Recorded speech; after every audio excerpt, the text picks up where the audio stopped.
What unfolds when a figure long recognized for his defiance suddenly finds himself caught off guard at a secluded fundraising event? An unexpected twist sent shockwaves rippling across the nation. Donald Trump, known for his brashness and unapologetic rhetoric, branded Barack Obama a fraud in front of a private audience.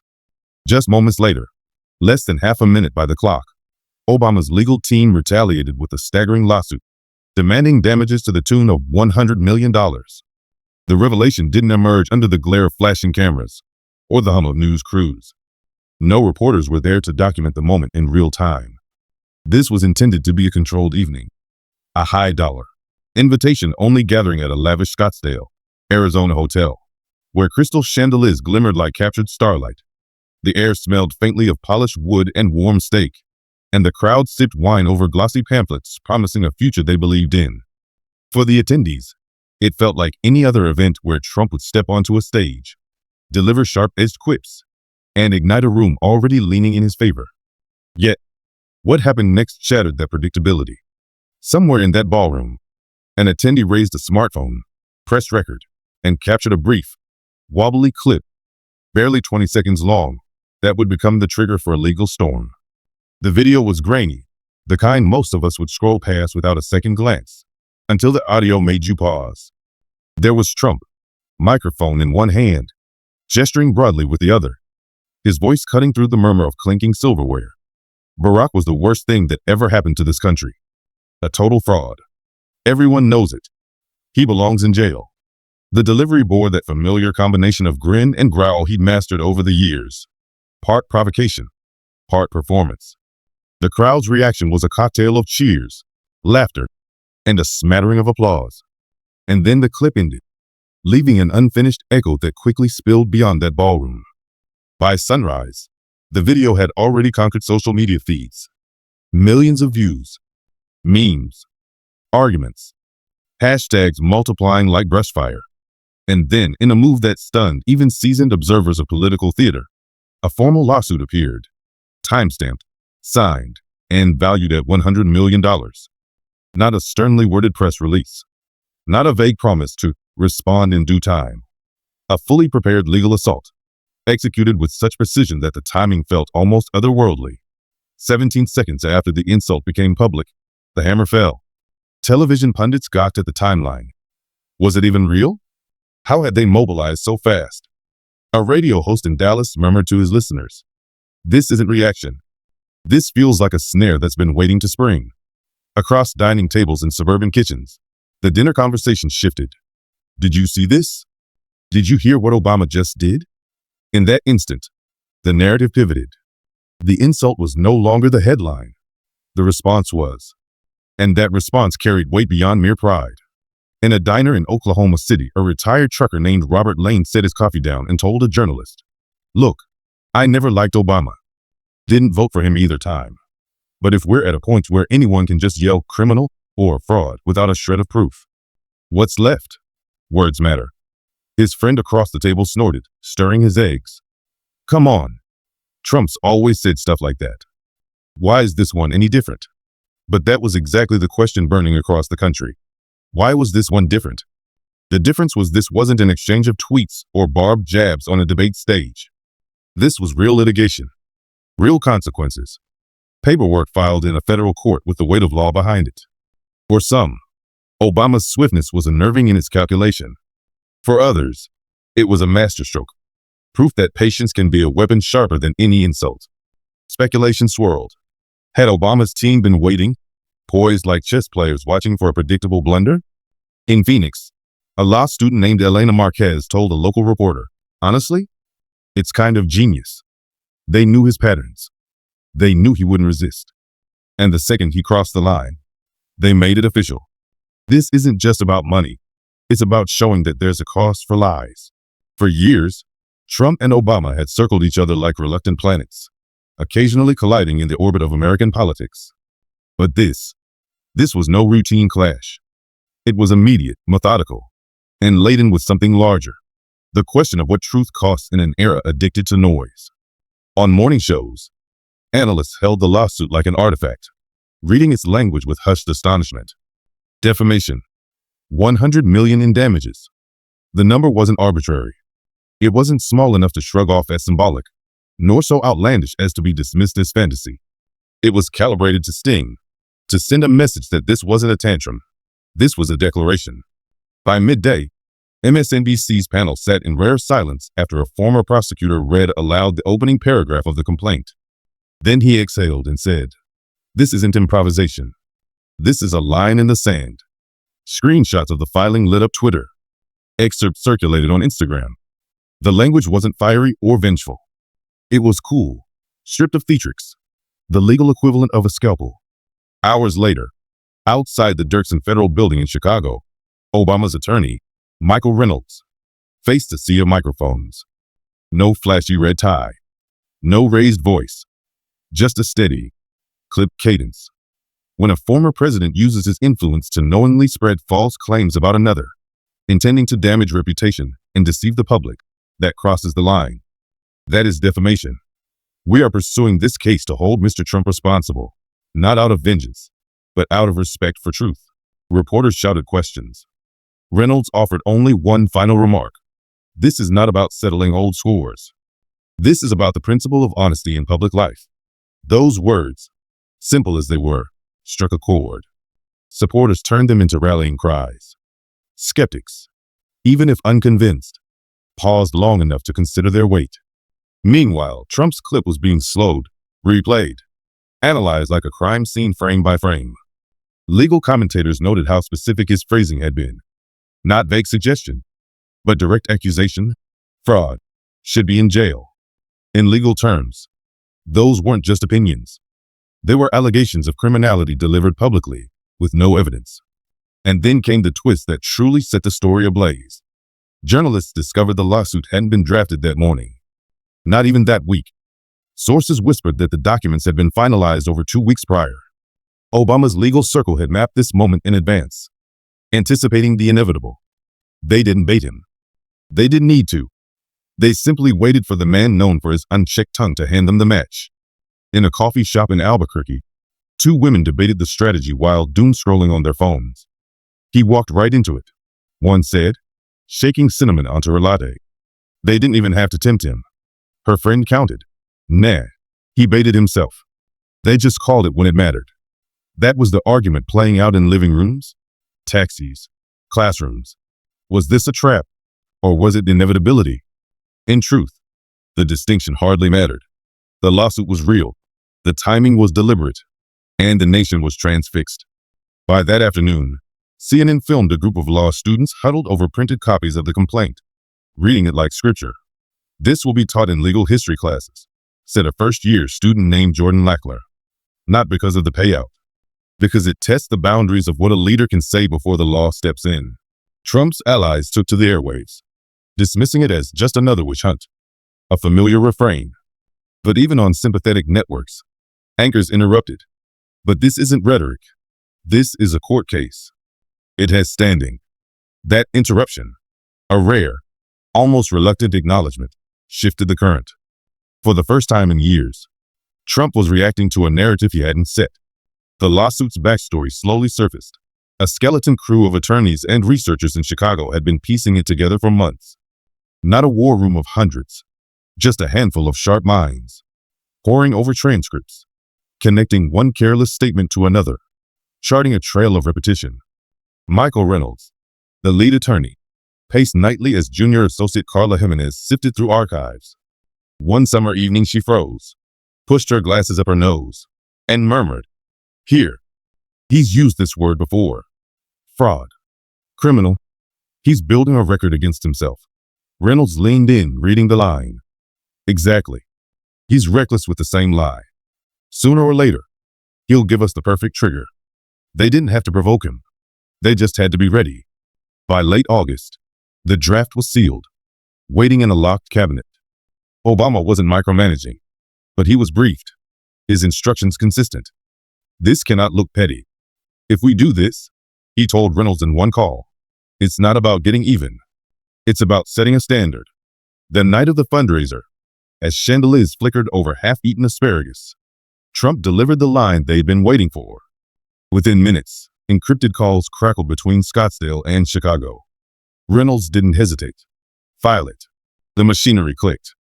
Clerks receiving uploads, assistants cross-checking signatures, couriers waiting by courthouse doors. Before the video had finished its viral climb, the lawsuit was already in the public record. Back in Washington, Obama sat with Michelle, scanning updates. "So it begins," she whispered. He gave a thin, tired smile. "No," he replied. "It began long ago. Tonight, it simply stepped into the light." By the next sunrise, the story dominated every major outlet. Local anchors in Phoenix and Tampa read the headline with the same astonishment as their counterparts in New York and LA. Barack Obama sues Donald Trump for defamation, seeks $100 million in damages. The symmetry of the moment, 17 seconds between insult and retaliation, was irresistible to news producers. The Today Show framed it as a political first. Two former presidents locked not in debate, but in litigation. Even late-night comedians couldn't resist the timing. One joked, "Trump said Obama's a fraud." And before the echo faded, Obama slapped him with paperwork. Fastest draw in the West. The crowd laughed, but the undertone was serious. This wasn't just a headline-grabbing stunt. It was a demonstration that even in a chaotic media landscape, consequences could still find their way to a microphone. As the week unfolded, the frenzy didn't fade. It sharpened. Bloomberg analyzed the potential financial toll. CNN aired explainer segments on defamation thresholds for public figures. Talk radio hosts alternated between outrage and awe. Social media split in half. #Obama strikes trended beside #WitchHunt 2023. In Phoenix, a local ABC crew filmed a waitress shaking her head as she wiped a counter. "I've served both parties over the years. I've never seen something like this. It's not words anymore. It's action." And that may be the enduring image of this moment. Not the ballroom, not the shaky footage, not even the courtroom steps, but the realization that one man's words, delivered casually to a friendly room, had ricocheted into a legal reckoning that neither spin nor meme could dilute. Whether the lawsuit ultimately triumphs or crumbles under legal scrutiny is almost secondary. The message has already landed. There comes a point where rhetoric carries a bill. It was on the verge of becoming etched into the legal archives of the United States. Yet far beyond the roar of breaking news alerts and the scramble of pundits, what truly carried weight was not the headlines, but the heartbeat of the nation itself. In offices, in kitchens, in school hallways, in factory lunchrooms, the chatter was unmistakable. Something in the air had shifted, and it wasn't just about Donald Trump's defiant words or Barack Obama's relentless counterstrike. It was about how people, ordinary, tired, skeptical, curious, were absorbing what felt less like a political spat and more like a battle over the boundaries of truth. Cable anchors debated endlessly. Legal analysts diagrammed each filing like they were deciphering sacred texts. Talk show hosts chewed the story into digestible outrage for their audiences. But the real tremor was in the everyday spaces, not the broadcast studios. The mood was forming, brick by brick, in the most unremarkable places. Hardware stores, diners, laundromats, break rooms. There, where politics usually skimmed past as background noise, this one stuck. In Tucson, a small hardware store off East Grant Road had its television bolted above the register, the same clip running in relentless loop. Trump's words, then the lawsuit headline.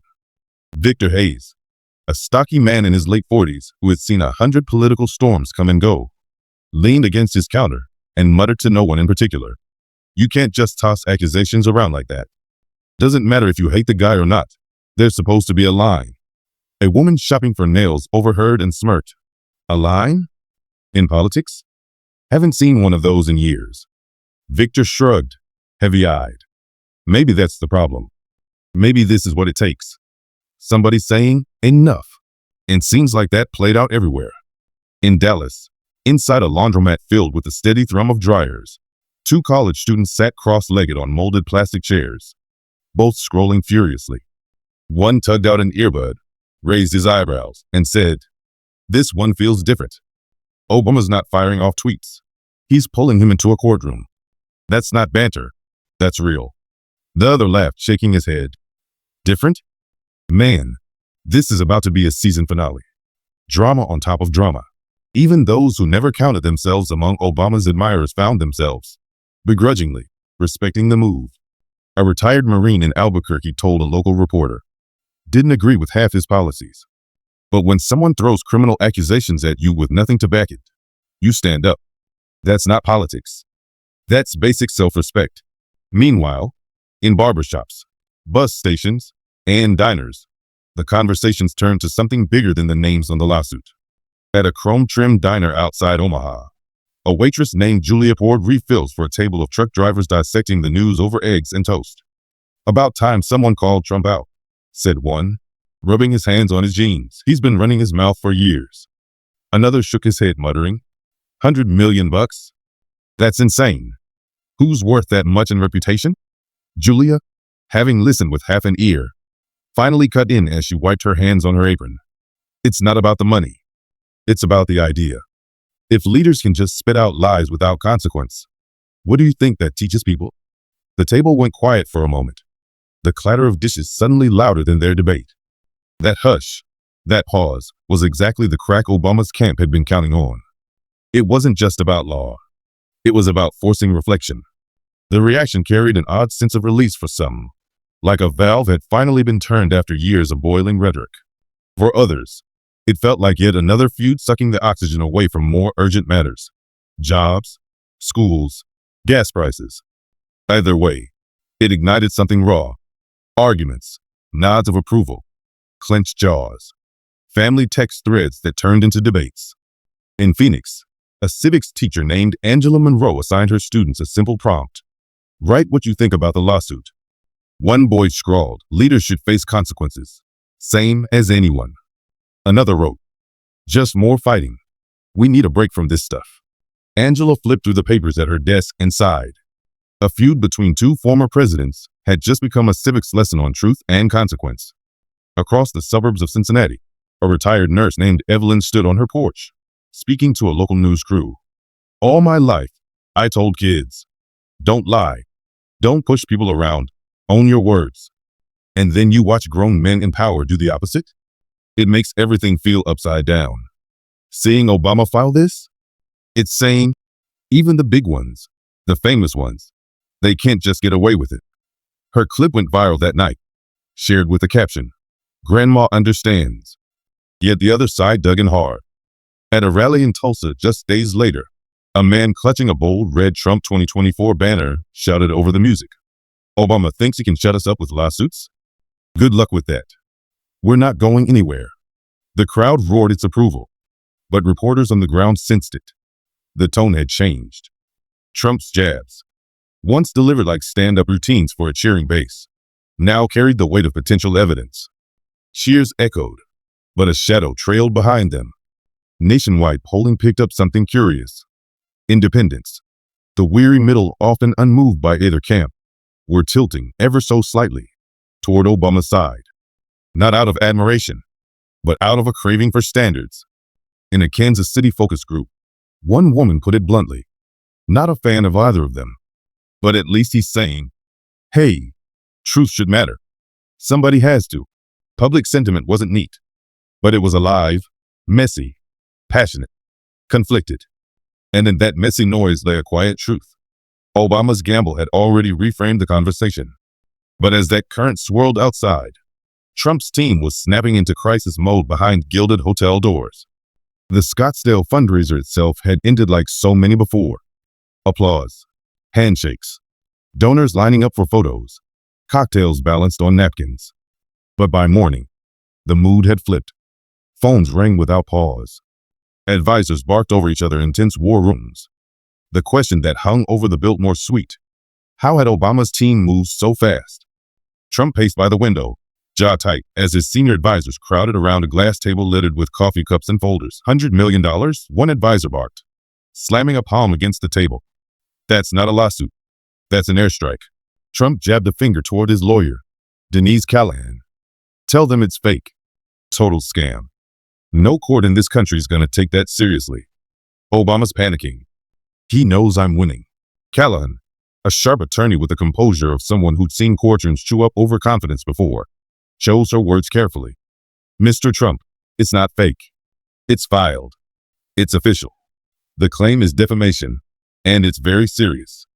You accused a former president of criminal acts, publicly." And Trump cut her off. Voice rising. I've said worse. People love it. It's called free speech. A pause. One of his political strategists, Tom Gardner, leaned back, exhaled. Not if they can prove it's false. That's the hook. They've been waiting for this exact setup, and you walked right into it. Trump narrowed his eyes, voice hard. No, he walked into mine. We'll flip this. Within hours, allies were dispatched to the airwaves. On Fox News, a congressman thundered, "This is political theater. Obama doesn't want money. He wants headlines, wants to scare conservatives into silence." The clip ran on loop, but on MSNBC, Joy Reid countered dryly, "If this is theater, it's the most rehearsed production I've ever seen." The documents were ready before Trump's applause even faded. Behind closed doors, Trump's legal team wrestled with strategy. Some pushed to call it frivolous and stall it in court. Others warned, lean too hard on the First Amendment, and Discovery could drag every insult, every rally quip, every offhand jab into the light. Callahan pressed the point. If we argue it's protected speech, we're inviting them to open every drawer. Are you ready for that? Trump waved her off. People want a fighter, so we fight. But donors, often louder than crowds, began calling. A Dallas businessman who'd attended the Scottsdale event phoned a campaign aide. "I'll keep supporting him.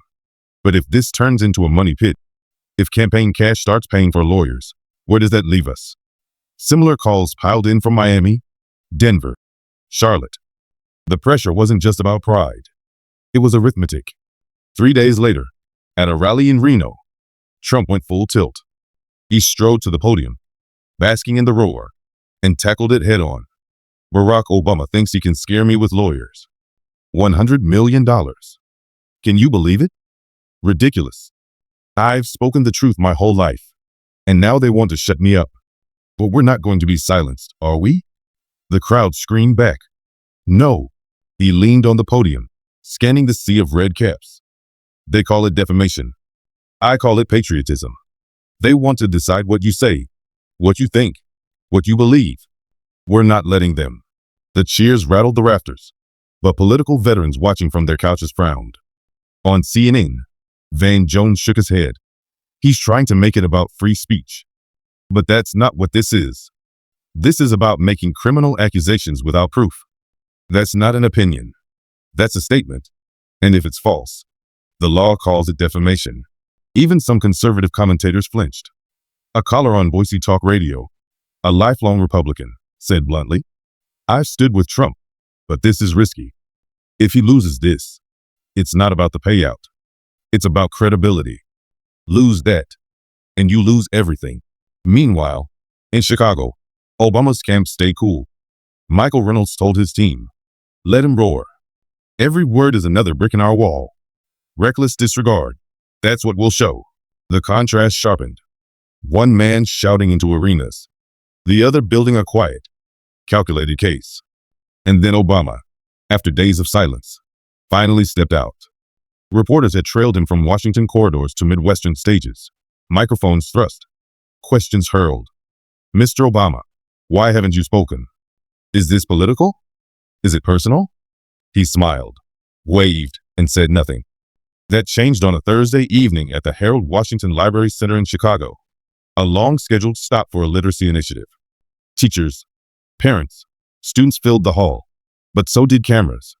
When he stepped up, the applause held him for nearly a minute. He waited it out, nodding once before saying, "I came here tonight to talk about books." A ripple of laughter. "But I know that's not the only reason you're all here." Then his tone shifted, steady, deliberate. "In a democracy, we argue. We disagree. That's healthy. But disagreement is not the same as dishonesty. And when someone stands on a stage and calls me a criminal, a fraud, with nothing to back it up, what they're saying is, truth no longer matters.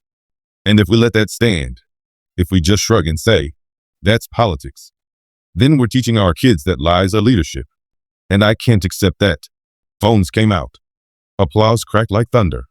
A high school senior whispered to her friend, "He's not even mad. He doesn't need to be." Obama set his notes aside. "I've spent much of my life telling young people, your words matter. They can build bridges or burn them. They can heal or they can harm. This case, it's not about a dollar amount. It's about whether words still mean something. Applause rose again. He lifted a hand, calmed the room. Some will say this is about me and Donald. It isn't. It's about principle. Because if a lie is told loudly enough, long enough, often enough, it starts to wear the mask of truth. And when that happens, democracy itself is in danger. Outside, protesters clashed. Chants of Obama for truth tangled with Stop the Witch Hunt. Police kept them apart, but the noise bled into the night. Obama closed with a line that would ricochet across screens worldwide. I don't expect everyone to agree with me, but I do expect we all still care about the difference between a disagreement and a lie. And if it takes going to court to remind folks of that difference, then so be it. Reporters swarmed him as he left. Mr. President, do you think you'll win? He paused, looked into the lens. I think the truth will win. Then he stepped into the car. Those 5 words became a banner. The truth will win. Plastered on morning shows, splashed across newspapers, clipped for TikTok. A father in Los Angeles showed the clip to his 10-year-old daughter. See that? That's how you push back. No yelling. No cheap shots. Just steady. Trump's base scoffed. A Texas talk radio host grumbled. The truth will win? Nice slogan. Courtrooms aren't about truth. They're about strategy. But even skeptics noticed the difference. Obama had not insulted Trump once. He had not raised his voice. He had placed the fight above himself. And as his words settled over the country, the slow machinery of law began grinding forward. The flashbulbs faded. The hashtags cooled. What remained were deadlines, filings, hearings, boxes of papers stamped with the seal of the Dirksen Federal Courthouse in Chicago. 2 former presidents. 1 lawsuit. History now had its own docket number. Trump's team struck first with a motion to dismiss, arguing his words were political opinion, protected speech. Obama's attorneys, calm as surgeons, filed their rebuttal. When you accuse someone of being a criminal in public without proof, that is not opinion. That is falsehood. Legal commentators called it a model for high-profile defamation claims. Law schools dissected it in real time. Professors projected the filings on screens. See how one side calls it rhetoric, the other calls it harm. Behind the curtains, Trump's aides worried about bleeding donors. Obama's team, meanwhile, worked in disciplined quiet, cross-referencing every past remark, every rally slur, building a lattice of repetition. And out in America, the question still buzzed over coffee, over school drop-offs, over late-night beers. Was this justice? Or spectacle? Was it overreach? Or the overdue price of unchecked words? No matter the answer, one thing had already happened. The rules of the game had changed. In the end, this legal clash was never going to be decided by the roar of crowds or the flash of television cameras. What truly mattered were the small, painstaking fragments, the documents, the timestamps, the phrases pulled apart under the cold light of a courtroom. Trials like this are not about applause. They are about precision. And it was that precision, that deliberate accumulation of facts and context, that Obama's legal team had been quietly assembling long before the first headlines appeared. By October, they had begun compelling the release of records, emails, transcripts, archived footage, mapping out a trail of inflammatory language that had echoed across rallies, interviews, and fundraisers. Each statement became a breadcrumb in a broader narrative, one that suggested a pattern rather than a one-off outburst. For Trump's inner circle, this maneuver was unsettling. It wasn't just the Scottsdale remark at stake anymore. Discovery meant the possibility of years of unrestrained rhetoric being scrutinized line by line in front of a federal judge. Trump, in characteristic fashion, refused to retreat. At a rally in Fresno, under a sky thick with banners and chants, he raised his fist and declared to the crowd, "The judge? All in Obama's pocket. Totally biased. We'll fight, because that's what we do." The cheers came, but not with their usual ferocity. There was a hesitation in the air, a quiet undertone of unease. For once, the fight felt heavier than the slogans. Outside a courthouse in Chicago, after a routine procedural session, Obama's lead counsel, Michael Reynolds, addressed the press. His delivery was calm, unshaken. This case isn't a game of politics. It's a matter of truth. And courtrooms are where truth is tested. Those words spread swiftly across evening broadcasts, appearing on tickers, talk shows, and timelines. For many Americans, that sentiment struck deeper than partisanship. It hinted at something larger, a test of whether accountability could still exist at the highest rungs of power. Most expected the lawsuit to drag on for months, maybe years, a slow drip of motions, counters, and cable news speculation. But then, a crack appeared. It began quietly, with a leak. A confidential memo, meant for the eyes of Trump's attorneys alone, slipped into the hands of a journalist from the Dallas Morning News. Its contents were explosive, blunt warnings from his own legal team about the risks of proceeding. The memo bluntly acknowledged what critics had long suspected. If the case advanced, the accumulation of Trump's prior remarks, many of them unverified, some demonstrably false, could be introduced as evidence, laying bare a history of reckless claims. Within hours, the document was plastered across social feeds, parsed by commentators, and printed in diners and offices across the nation. In a Santa Fe cafe, a retiree passed the newspaper across his table, tapping the headline. Even his own lawyers see the danger. The impact went beyond reputation. It began shaking the campaign's financial spine. Fundraisers were quietly postponed. High-dollar backers phoned in concerns, some bluntly asking, "Is my money funding a campaign or paying for lawyers?" The Obama team, sensing the momentum, didn't gloat. Instead, they leaned into quiet conviction. Reynolds called a brief press appearance, holding up a single sheet, the leaked memo itself. "This isn't our accusation," he said plainly. "These are their own words." The image of him, steady and unflinching on the courthouse steps, was replayed endlessly, a stark contrast to the fiery podium retorts that had become Trump's trademark.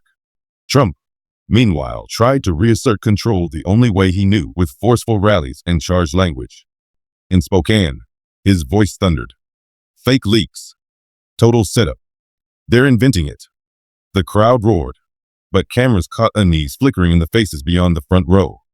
Outside the venue, a longtime supporter muttered to a reporter, "I've been loyal for years, but if even his lawyers are worried, maybe this isn't all smoke." The next blow came from the bench itself. A federal judge, reviewing Trump's motion to dismiss, denied it outright. The decision was terse. Accusations of criminal behavior presented as fact, absent evidence, do not fall under the shield of free political opinion. Defamation, the judge wrote, is not erased by volume or office. The ruling made headlines before noon.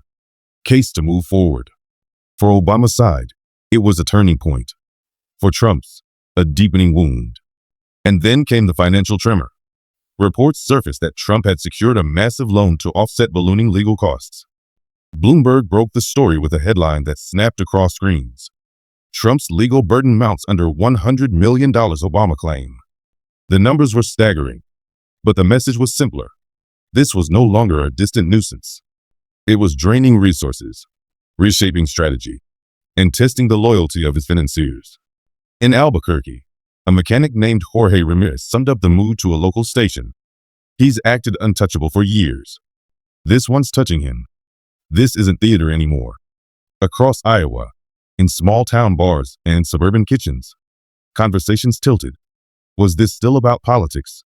Or had it become a referendum on honesty itself? Winter deepened, and the case, once dismissed as a spectacle, was now a fixture of everyday talk. Teachers assigned essays on accountability.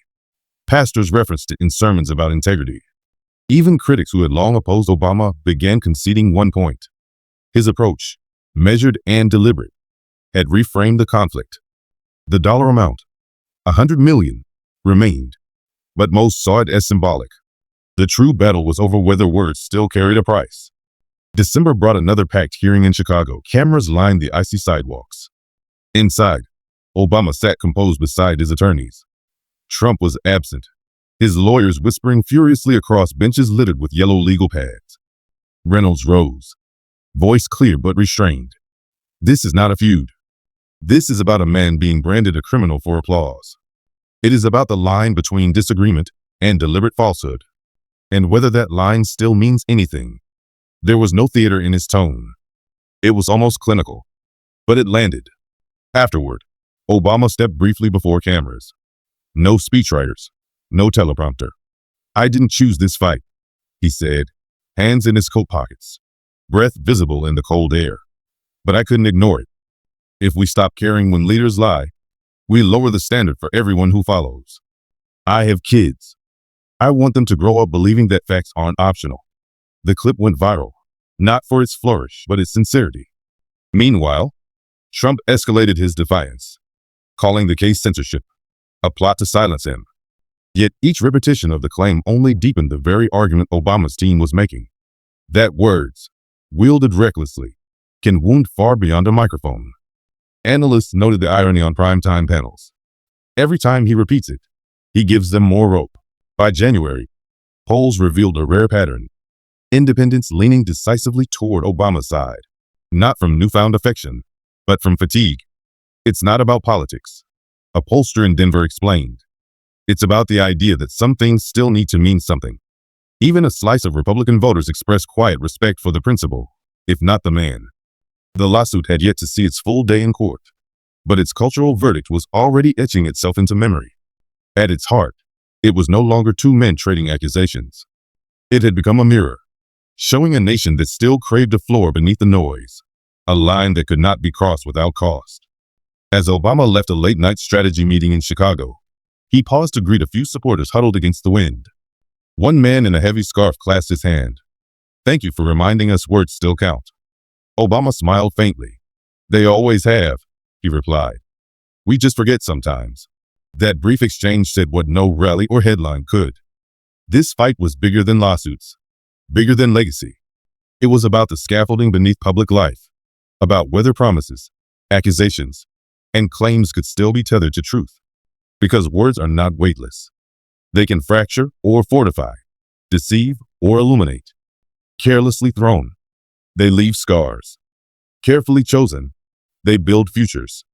And as the nation watched two former presidents inch closer to a courtroom reckoning, a lesson emerged, not just for leaders, but for everyone seated at kitchen tables and breakroom counters.